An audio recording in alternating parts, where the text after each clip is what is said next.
In this episode of the Young Family Podcast, the TBC and I discuss the hardest part of being parents with two kids under 3. Then, we make yet another confession, this time divulging the thing we've been doing since before becoming parents that you probably shouldn't do when you become parents. Plus, we'll give you a step-by-step guide to reclaiming precious hours of sleep by getting your little ones to sleep in later each morning. Or at least we'll try to help you out. Ladies and gentlemen, this is the Young Family Podcast. Hi, I'm Eric Young, full-time dad of 2 and an entrepreneur. That's right, I try to do both things full-time. Smart, right?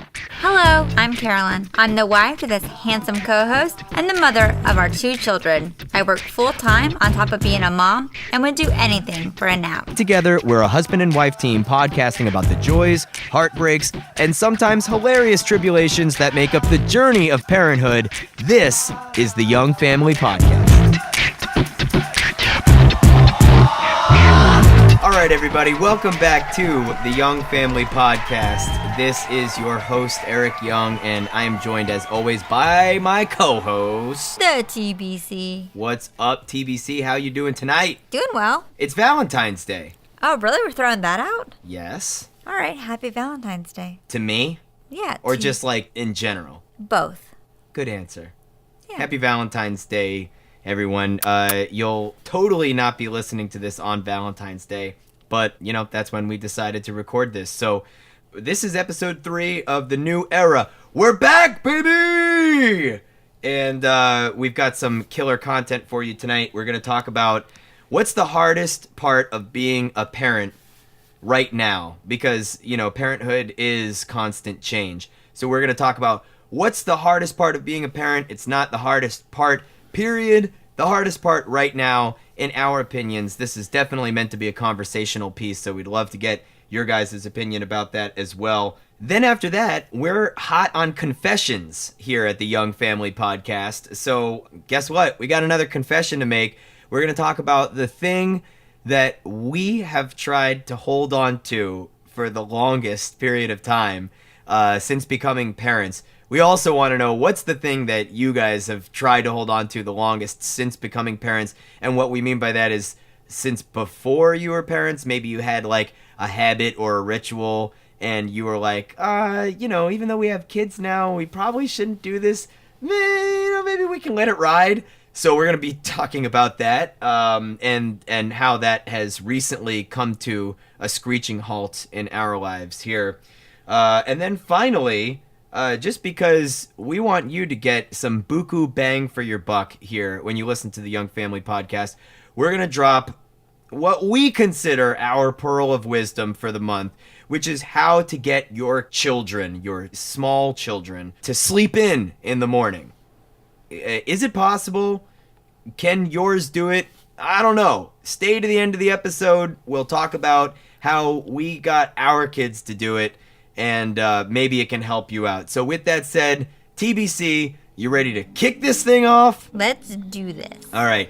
First and foremost, before we get into the meat and potatoes of the show, we do have to mention that today's episode is brought to you by 7 Mangoes Creative. That is yours truly, Eric Young's Orlando-based digital media production company. If you have a business that needs to be promoted, marketed, guess what? All you need is 7 Mangoes. We do digital media productions, which means whether it's a podcast like the Young Family Podcast or it's video marketing for YouTube, Instagram, Facebook, whatever, all you need is 7 Mangoes. Find us on YouTube, find us on Facebook, or go and visit www.7mangoes.com for all of your digital media production needs. So, TBC.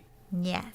We got a very pointed question to ask for our first topic, and I'll go ahead and let you lead it off. What is the hardest part of being a parent right now? And obviously, you should go ahead and give us the context of where we are right now as parents. So currently we have a son who's almost 3, and we have a daughter who is almost 1. She'll be 11 months next week. So they're roughly 2 years apart. Word. So that's where we're at right now. We got, 2 under 3, boy and a girl. What's the hardest part of being a parent? The people need to know. I feel if you were to ask me this question a week ago to right now, it might be different.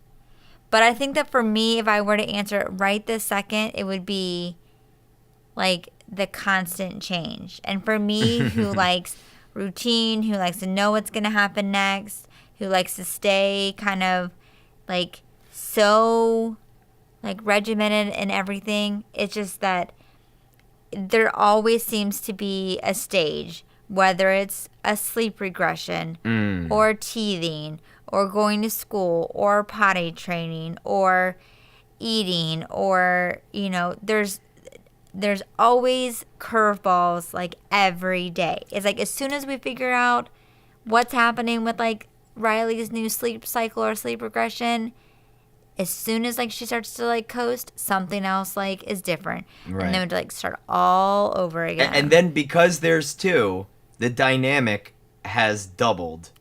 So it's like the dynamic of change because one kid is never constant. Yeah. So then it's like even if one kid is in a stage where if they were isolated, they would be like kind of the same for maybe a couple weeks and you'd be able to like ride that out and be like, oh, all right, we're like in a routine for a couple weeks. This is cool.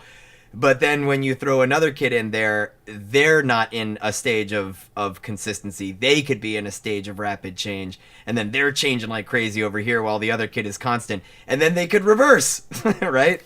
Yeah, I mean, there's just like so many like leaps and so many like developments like between like the both of them. It's just that I don't know, I just like cannot keep up. And on top of it, it's like how do you do it all? How do you manage work and our relationships? Like how do you do it all? You don't.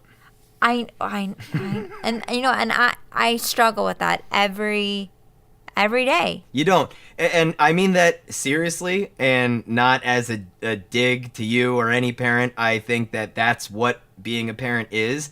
It is that sacrifice of the other things. It all has to kind of fall by the wayside. I have lists of things on my calendar that I just keep putting on the next month to do, like things to do this month. And it's been there for like months or maybe even years. And I just keep going to the next month and I'm like, maybe I'll get to it next month. Maybe. And then I need a secretary. You are a secretary. But I need one of those for me. Now that you are a secretary, you're like, hot damn, that's a pretty sweet deal. You need one of those in your life. Yeah. So that would be cool. All right, well, let's talk about that. If you were to have a hired professional right now at this stage of parenthood in your life, let's say that you had the choice between nanny, maid, and chef. Which and one? And a secretary. You want to throw secretary in there? All right. I don't know, but when I thought about having a secretary, I was like, that's nice. All right, because I could be like, make me a photo book. Right. Oh my God. Just pay my bills. But in a non-work, like a non-office scenario, I think a secretary is just called like an assistant, like a life assistant or like a valet. Okay, so maid. What else did you say? Maid, nanny, chef, or life assistant. Life assistant. Do life assistants exist? Sure. For people who are like Rowan. There are people that will do anything. I guess you can hire anyone to do anything, right? It's 2019. There's like personal shoppers. Yeah, but no, this is like just a straight up, like, I don't need you for an office as an executive assistant. I need you for my life as a life assistant. Yeah, I think they're called personal assistants. So it's way less novel than I'm making it out to seem. Like, this is a common thing, right? I mean, it's common if you have, like for the super rich. Yeah. You know what? You're right. Because I always think of celebrities and how they have kids and yet they continue on with their celebrity lifestyle. But they have all of this. It would even That's how people do it. They're like massive rich and famous first. then have children. But see, I don't think I would want like a nanny. Okay, so nanny's out. Well, because like for the time that I have when I'm not at work, I would like that time for me to be with my child. All right, so nanny's out. For me. Yeah, that's fine. So you're down to chef, a life assistant, and A maid. I So- feel like you're big. You're not going to go chef, in my opinion. I think your big dilemma is going to be between maid and life assistant. It definitely is. Hypothetically, it is a huge dilemma because I could really use a maid right now. I used to be so OCD about how clean my house was, how neat my drawers were. Like growing up, how neat my bed was. I would get made fun of by my family all the time. I was really bad. And when I met you and like your mom would come to my house, she was like, "Oh yeah, like you got a good one. This house is like so clean." Now, when I've had kids, I mean, my grandma said, "You let your house go." Like that is not priority. Your priority is like your kids. Your priority is, like rest, and the house stuff can come last. Yeah. And I said, "Okay, Grandma, that sounds good." But really, in the back of your head, you were like, get lost. Like, there's no way I ever will get Well, to that at first, I was like, "Yeah, that sounds terrible." And I do kind of get a little bit anxious with how messy our house can be or can get. But I've had to let it go. Well, because listen, I don't have time. Advice section come early, in my opinion, for this episode, because your Grandma Mary is onto something big time. And I think that that's probably one of the first things that I'd say to a young family that's having children is like, if one It's of your... not important. Yeah, if one of your things is like keeping the cleanest house, like you gotta just dial it back a bit, B. That's it. I mean, like, you don't have to totally live in filth. You just have to manage expectations. But nevertheless, you're dilly-dallying. You got a Okay. decision to make. So I'm not really sure because a maid is awesome because I would love like a clean house. Sure. But the personal assistant is kind of sounding really good. There's no because way that I you- would like to like catch up on a few things, and if I didn't have to worry about that kind of stuff, I think I could delegate that. Yeah. I mean, there's no way you're not choosing personal assistant right now. Could You my created the position. Could my personal assistant clean? No, that's a rule of this game because we have maid, and so that's the whole point of the game is you have to choose between what's most important. You didn't even answer the question, but First? But what would you choose? Maid. All right, so maid, I'm gonna chef. start. I'm gonna start with what I definitely would not choose. I would definitely not choose chef because I enjoy cooking. And you are a good cook. Thank you. That is facts. And then I would definitely not choose.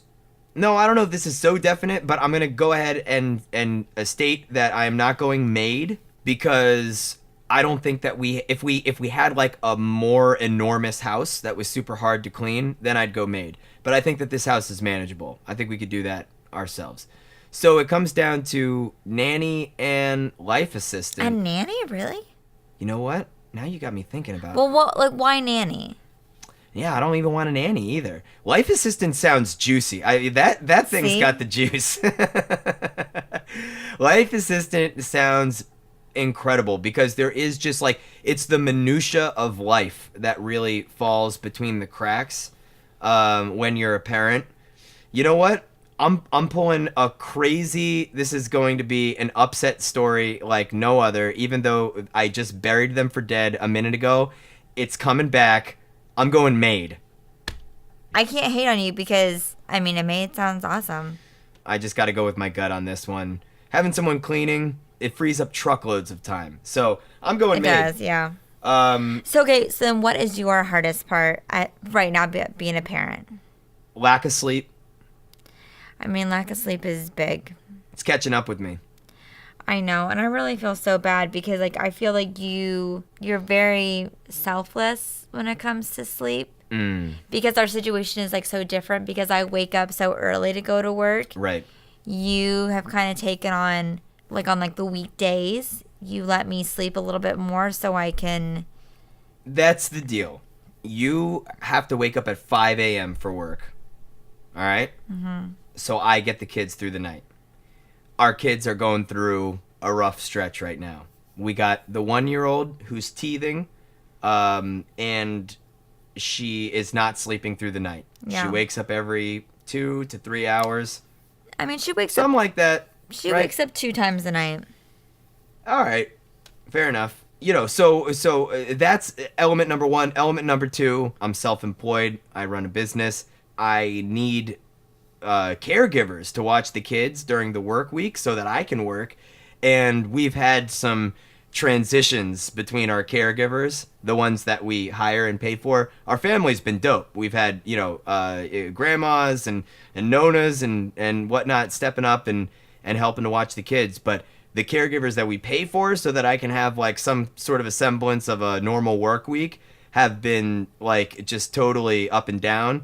And so because of that, I have to work at night a little bit more.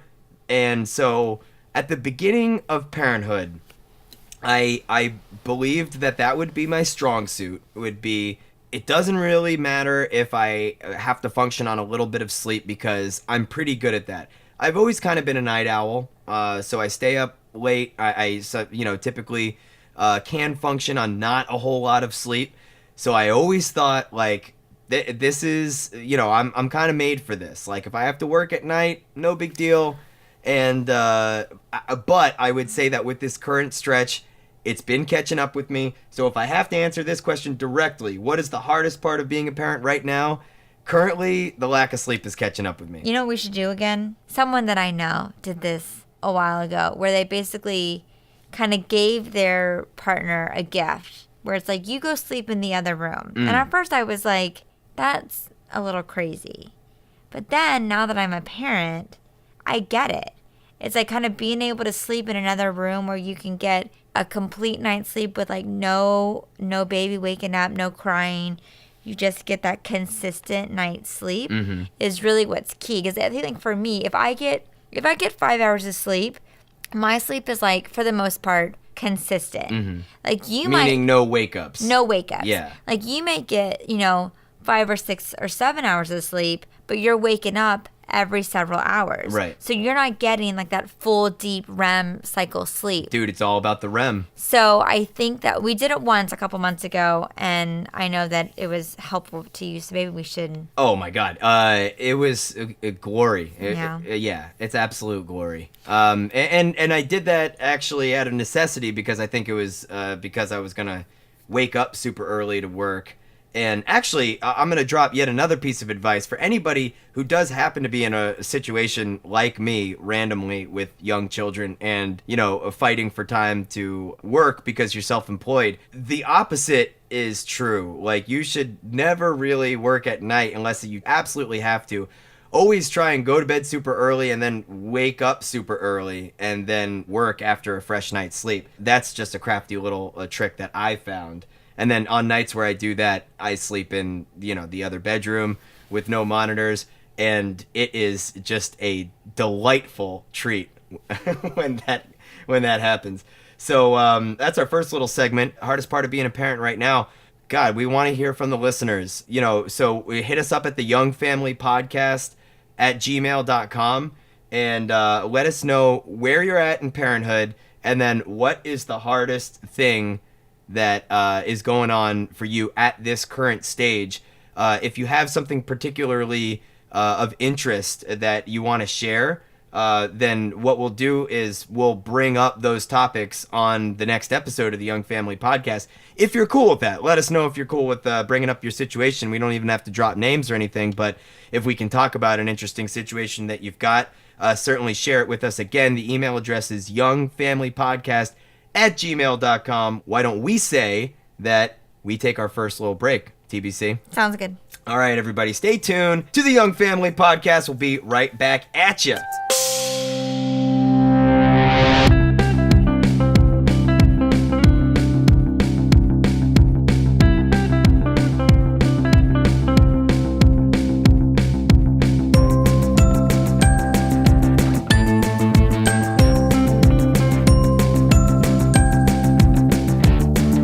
All All right, everybody. Welcome back to the Young Family Podcast. You got your boy E. Young here with the TBC. Just talked a little bit. Basically, it was just an open complaining session about what we consider to be the hardest part of being a parent right now. Not complaining. Just like real. Yeah, I mean, listen. However, parenthood is hard. However, you need to phrase it to make yourself feel better about complaining.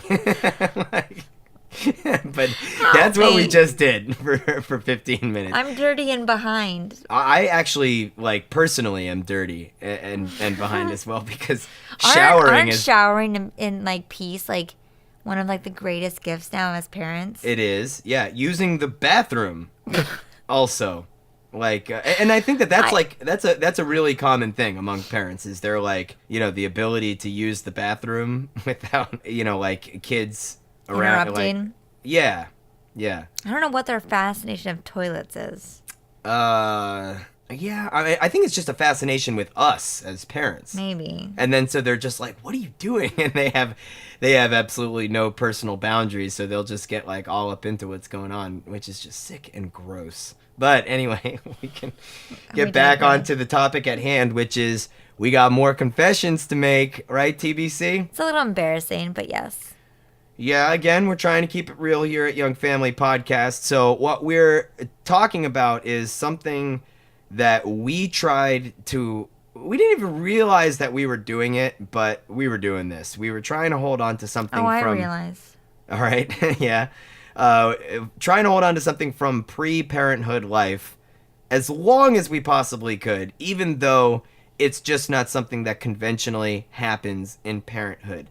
And for us, Carolyn, why don't you tell the listeners what that was? So we just recently, this is really embarrassing. Our son is almost 3, and we just started sitting at the kitchen table for meals. All meals, not just dinner. All meals. Right. Where were we eating every single meal for the first almost 3 years of parenthood? The coffee table? In the living room. With the TV on. That's the best part. And in the beginning, it was our shows. But can I just tell you why we started, in my opinion? Wait, why we started watching TV with our kids and eating at a coffee table?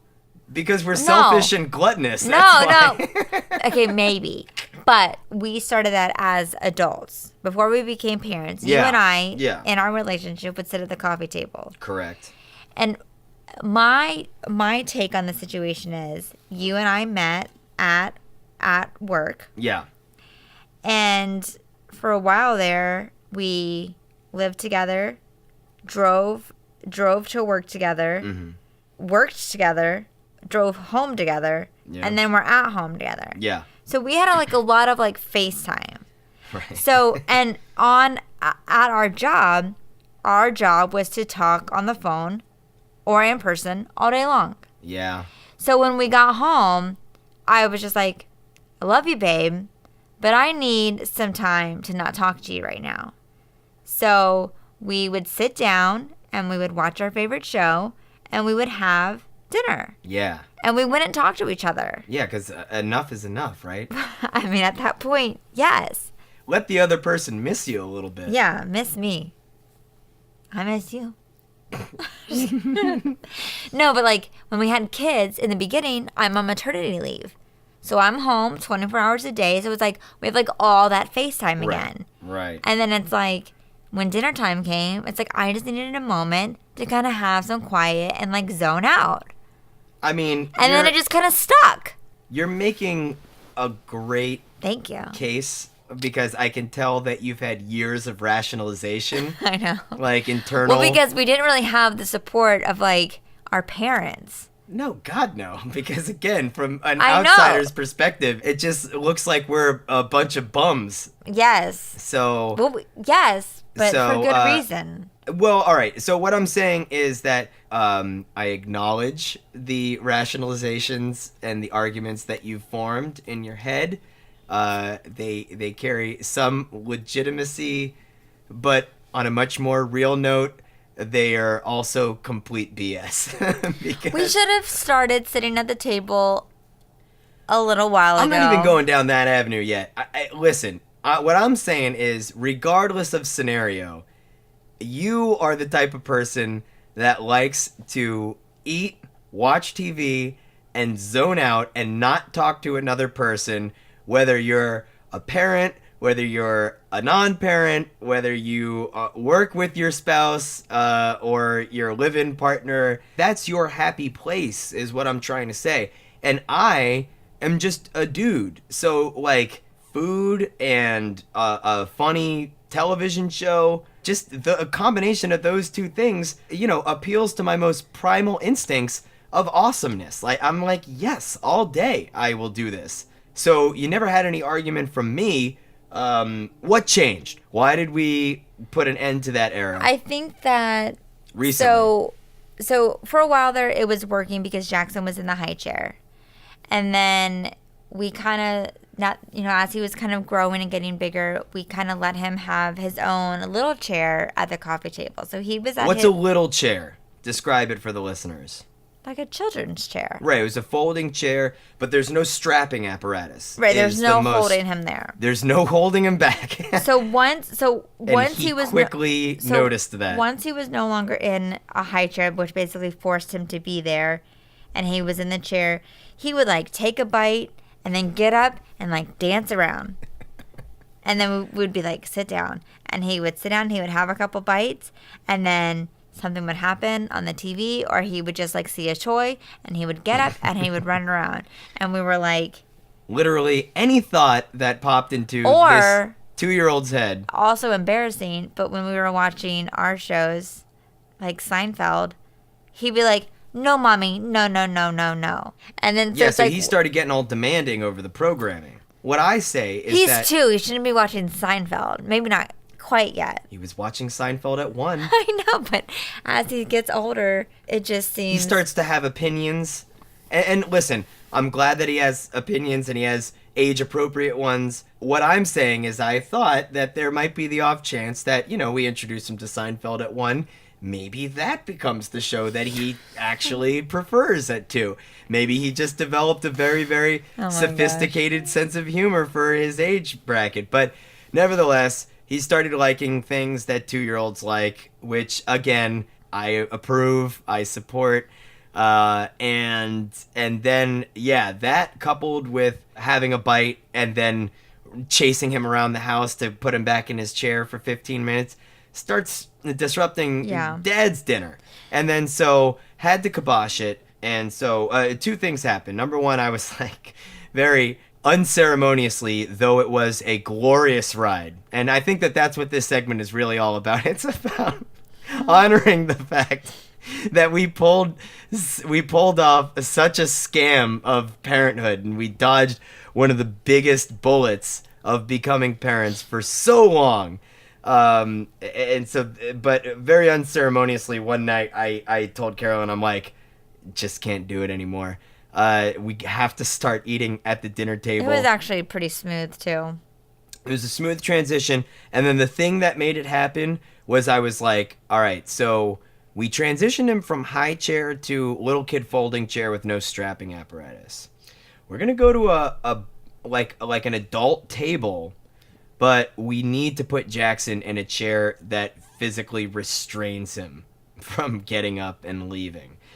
But we also need to portray it like he's still moving up in the world. So what I did was I was like, we need to put all the emphasis on, dude, you're eating at the big boy table. We have made it. Like I tried to put the focus on the fact that the table is the main event. This is like the major leagues of eating dinner. And so he was excited about that. But then I said, in order to eat there, you need to have a new big boy chair, which, spoiler alert, is just a booster seat with a seat belt on it so that he is once again strapped in.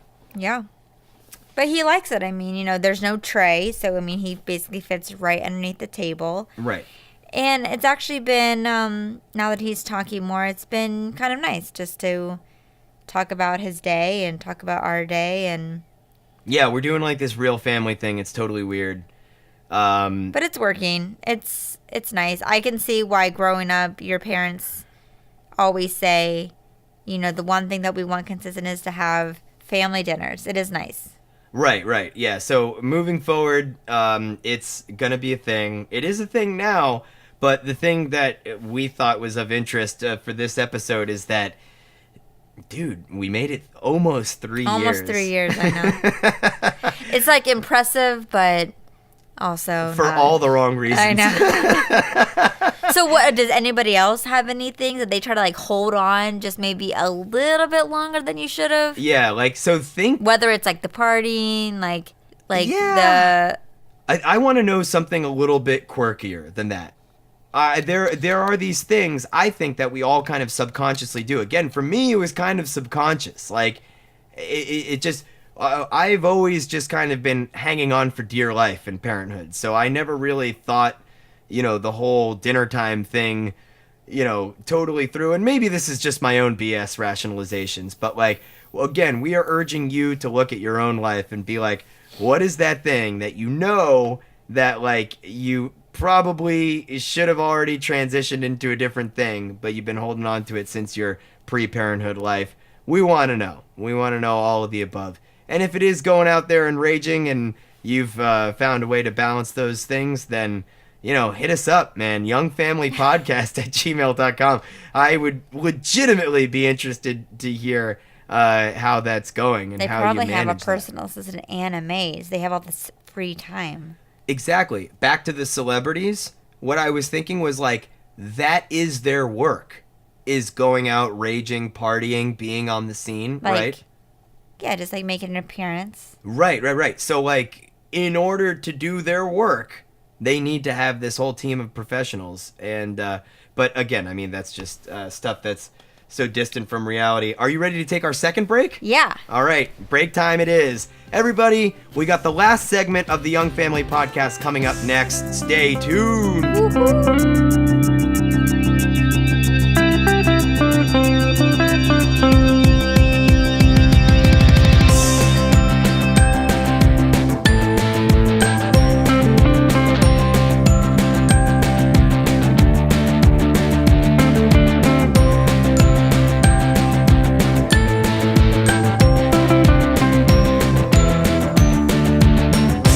Everybody, welcome back to the final segment of the Young Family Podcast. It's me, Eric Young. We got the TBC over here as well. What up? We're talking about parenthood and the good, the bad, and all the wild things that are involved with it. Many would say that one of the hardest parts of having little kids is that they wake up at ungodly hours of the morning. All right? Many of them don't sleep through the night, but even if they do, they're probably going to be waking up way earlier than you would like to as a grown adult. So, Carolyn and I, as I mentioned earlier in the episode, I'm not a morning person. Carolyn, are you a morning person? No. That's right, you aren't. So because of that, one of the things that we kind of conferred about before we had our firstborn, Jackson, was like, we got to figure out how to, like, help this kid sleep later in the morning. And this was even before he was born. So there was no indication, obviously, as to whether or not he was going to be an early riser, a good sleeper, yada, yada, yada. So we just always had a focus on trying to get him to sleep until a decent time of the morning, so that you and I could kind of have at least that grip on our sleep schedule. Isn't that right? Yeah, and I think that too, one of our biggest factors is because we're not morning people, is when we wake up, we don't like to wake up like quickly. It really takes us a moment. Are there people that do that that are just like open the eyes and then cartwheel out of bed? Yeah, I have a friend, I'm pretty sure, she cartwheels. She's like up and ready to go. Stop. I'm pretty sure. There really is just like someone out there that'll do like for me, anything you can think of. I'm really sorry, but I have like 1,000 alarms set up every 3 minutes. Oh, now you apologize for that. I am sorry. It's awful. I can't imagine being you. And I don't even know because these alarms go off in my dreams. So it's like it takes me forever. And then, anyways, but I like to wake up, especially on days that I do not have to work. I like to wake up slow. The WUS, baby. Wake up slow. It's like a mantra for Carolyn and I. So what we're talking about right here is how to get your kids to sleep in. How to try. At least try it. I'm going to go ahead and brand this segment of the episode, as how to get your kids to sleep in. Just because I want to give people false hope in the beginning. But certainly Carolyn is right. There are multiple disclaimers that we have to throw right after you've been hooked in by, the allure of this topic. And I mean, why don't we just go ahead and get into the list? Because I think that the first step is a disclaimer. Get lucky. Number one, step one, get lucky. What do we mean by that? All right. What I meant when we were writing this list is that there are going to be children that you give birth to and that are living in your home that are just not gonna sleep in. Period. Point blank. End of sentence. Am I right? So no matter what you do, even if you work the remainder of the steps, and certainly if you have one of those children, you've probably tried. But there is going to be a point where you just call it and you say, you know what? This kid don't sleep late. I think that the reason why I feel that we have a little bit of merit to get to talk about this topic for advice is because we now have 2 children who wake up slow. And, I don't really know if it's something that, like, we have done. I mean, like you said, Riley is still waking up a couple times a night. But in that morning hour, she doesn't need us right away. She kind of just, like, wakes up slow. Jackson wakes up slow. So I feel that we are doing something. It's hard for me to believe that we would get lucky twice. Right. And at least Jackson, for sure, has tried to flip the script on us and be an early riser on a couple of different phases in his life, where it's been like, and this to me is what it looks like in real numbers. 7 a.m. is sleeping in for a kid. 7, or like if you can get them to be waking up at 7 and then waking up slow until about 8, in my opinion, huge success. It's all relative, obviously, because there's non-parents out there that are like, oh, 7 a.m., 8 a.m., so early. But 7 a.m., heck of a lot better than 5 a.m. I mean, it also depends, though, when you choose to go to sleep. Because, I mean, if some of the kids are waking up at 5 a.m., it depends. Like, if you're putting your kid down to sleep at 6 o'clock, then 5 a.m. is going to be, like, the reasonable, like... This is a fair point. In that scenario, you just have to figure out what you value more in your life. Yeah. Like, would you rather have your evenings with your significant other and put your kids down super early, and then maybe you are a morning person, so then when they wake up at 5 a.m., you're like, hey, perfectly fine, because I'm awake too. Let's be awake together. Right. They're in bed between, like, 7 and 8, hopefully asleep by, like, 8 o'clock, at least, like, for Jackson. But it's, like, for me, it's, like, because I go to work early because I want to be able to come home and have several hours with the kids before they go to sleep. Right. I still want to have some time with them. Yeah. Yeah. So all of this I do think is important to mention, because these facts and, of our schedule, they do influence the steps that we're going to be talking about. So now you have all of that in a little bit more context. Our kids go to bed between 7 and 8. We like them to be waking up between 7 and 8. And so if you're interested in a schedule like that, and you might not be, and that's perfectly okay. But if you are, then maybe the things that we've figured out might help you. Now, again, this is for people that are like, okay, well, we've got the kids going to bed between 7 and 8, but they are waking up at 5:30, and it's horrible. And so there might be a couple of things that you can do to influence that, and here they are. So step number 2, because step 1 was just get lucky, get a kid that might be able to be influenced by these steps. Step 2, establish a routine. All right? I also want to add something else to this step is be prepared to take a whole bunch of trash from your friends and family for your routine. It's so true.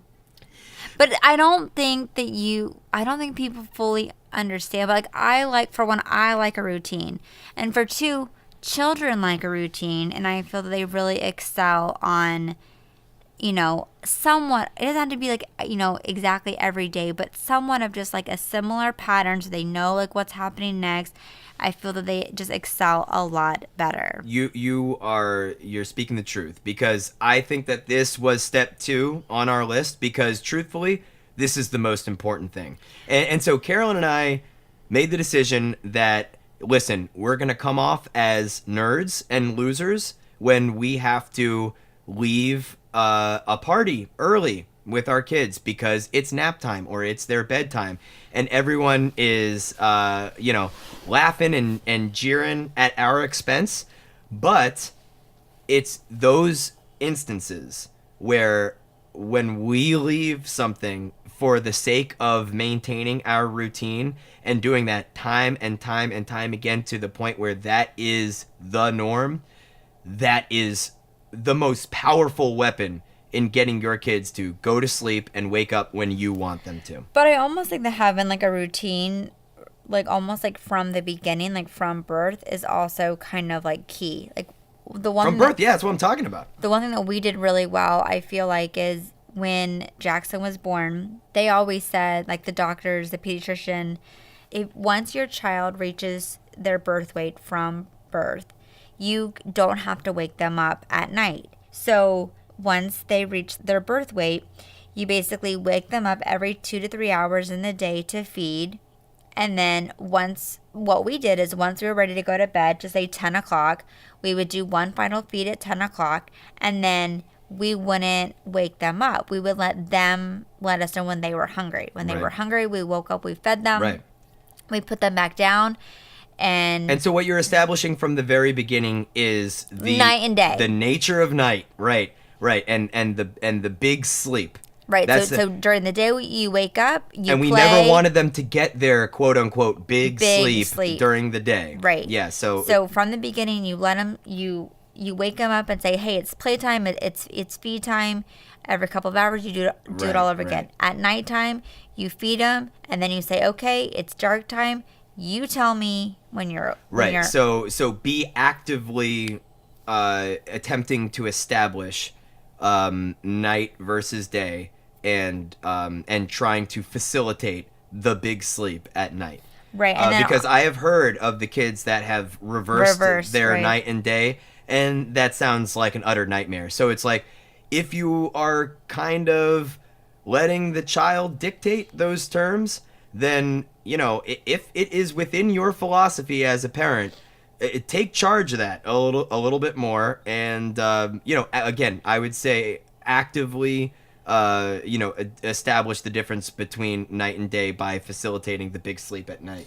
And I think that on the kind of like the next thing, Well, go ahead and tell them. What's the next bullet point? Well, if it's still dark, it's still nighttime. Word. And I felt this depends like when you choose like your sleep is. So I mean, if you're sleeping from like 6 to 6, then you can kind of mold it to what your routine is. But for us, if they woke up at 5 o'clock or 6 o'clock, we would basically not pick them up, not engage them, feed them, rock them, put them back into their bed, letting them know it's still bedtime. Right. And then just... Well, it's still nighttime. It's still nighttime. I mean, because everyone's disoriented when you first wake up, and they can look around at the environment, and for all they know, it is still the middle of the night. And I feel that, too, Jackson has a nightlight now, but for the most part, from the beginning, we kept the rooms very dark to just show them the differences between, like, night and day. So at nighttime, it's dark. During the day, it's a little bit lighter. Right. So, yeah, and I think that has come into play most drastically with, like, when Jackson very recently, at, 2.5, a little bit older than that, He went through this phase where he started waking up at 5 a.m. and he was like ready to start his day. I think that's another sleep regression that they go through at that age. Right, right. But I mean, I think that this bullet point came into play very strongly then, because we were like, it is still dark, it is still night, the day has not yet begun. That's just like the family position on sleep. If it's dark outside, we're not starting the day yet. And so, Jackson, even though he is just weeks away from becoming 3 now, he is still kind of waking up hot each morning at around 5-ish. We're communicating to him that it's still night. It's, so it's still time to go to sleep. And fortunately, because this has always been something that we've been drilling into their heads, he hears that and he's cool with it, and he goes back to sleep. You speak to him through the monitor. Well, I wanted to hold off on saying that because that's going to be a later bullet point. But anyway, so far we've said, number 1, get lucky. Number 2, establish a routine. Number 3, if it's dark, it's still nighttime. You want to tell them what the 4th bullet point is? Waking up slow. The W-U-S. Well, they're just kind of like cooing, like babbling, like singing, playing with their toys. Then let them. If they're not crying, because if they're crying, I'm going to go get them. But if they're just kind of like playing, having a good time, then just like let them be there. And I think that from the very early on, if they were just kind of playing, we let them kind of be in there maybe a little bit longer than most people would.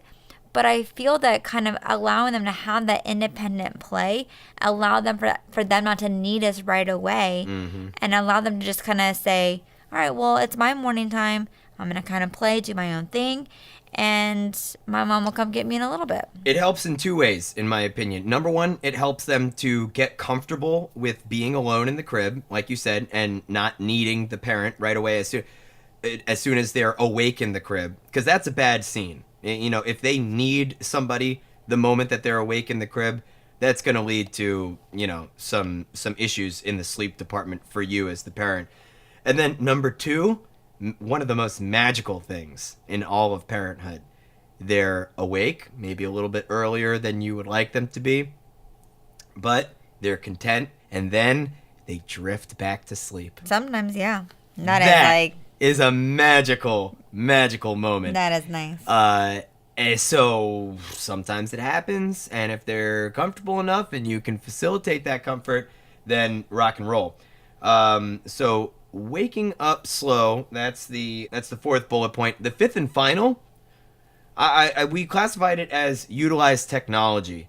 So we went through this phase with Jackson where he was waking up at 5 a.m. I told Carolyn we have to take a stand against it. So we started utilizing 2 pieces of technology to do just that. A lot of the monitors nowadays, the cameras in the child's room actually has a PA system included in it. So in the thing that you see your child on, which is like the receiver screen, you can hold a button. It's got a microphone function. You speak into the screen, and then it will be projected out through the camera that's in your child's room. So if you can get that sort of system of you talking to the child through the microphone to work in your benefit without you having to go in there, it's cash. It can sound scary. Right. I think that it's important. Like, we at first kind of made it a game out of it. Like you and him were in their room, and then I would be like, hey, buddy, like, mommy can see you. Right. So then when it came time to the morning time, when we would, communicate and say, like, hey, buddy, it's still nighttime. Lay down. He wasn't terrified. He knew that we were there. He didn't think it was just like the voice of God speaking to him through the wall, for sure. Yeah, I mean, like, we always remind him every day before we go to sleep. We point to the monitor and we say, that green light, means that we can see you. Means that we can and see we you. can talk to you. We can hear you. You can hear us. So, we're just on the other side. We'll be in if you need us. This other little element of technology that we used in order to combat Jackson waking up at 5 a.m. was a digital clock that basically has like a sleep, wake up, and go color-coded system. So you can program it for the hours where you as the parent have deemed sleep hours, and the ring around the digital clock will shine white. And that's pretty cool. And then there's like the you can be awake, but you're just chilling in your room playing time, which for, let's say, a child waking up at 5 a.m., but we don't want their day to begin until around 7 a.m., and the ring around the clock will shine yellow. And then if 7 a.m. is the go time when the day can start, you can program it to shine green. And then the child knows, as long as you're communicating that with them, that that's the terms of this color-coded system. We took a gamble with the clock because the clocks are not that... Clock ain't cheap. Yeah, they're not that cheap. But we when he was going through that regression, we basically wanted to say, you can stay in this room. You could play with your toys, because at that point he was old enough to, he wasn't no longer in the crib. But we really tried to kind of empower him. And fortunately, like you said, it wound up being more of like a regression, I think, than like something that he really like stuck with. Because now he goes back to sleep. Now he does not wake up at 5 a.m. anymore. But like, I feel like the whole reason for this segment of the show is because some parents who might just be lost and in over their head, much like we are, they might happen upon a little stretch like that with their children when they're waking up at 5. And then they're just like, shoot, this is what it is now. And maybe they really don't want it to be, but then all of a sudden you kind of like give in to the schedule of the child waking up at 5. And if you don't want it to be that way, we're just trying to let you know that we've found ways to continue to sleep in. Maybe because push it a little bit. We're tired and we want to sleep. And so with that said, let us know what you think about this list, and if you think that it's just a bunch of malarkey and you don't agree with any of it, fine. Email us at youngfamilypodcast@gmail.com and let us know what you think, is a better way, or the way that you do it, or just why you don't agree with our way. We just want to hear from people. We're going to be posting this episode up on YouTube, sharing it on Facebook. We would love to hear your guys' feedback via email or the comments on either of those platforms. Any parting thoughts, TBC? Let us know if there are any topics you want us to cover. We're still trying to get these out at least twice a month right now. We're trying to be real with you. Why don't you go ahead and be real with us? Once again, I am Eric Young, joined as always by my co-host, the TBC. And we just can't wait to see you in the next episode. And until then, bye!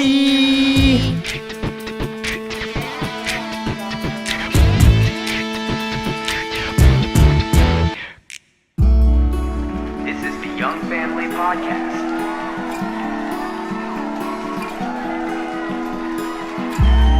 This is the Young Family Podcast.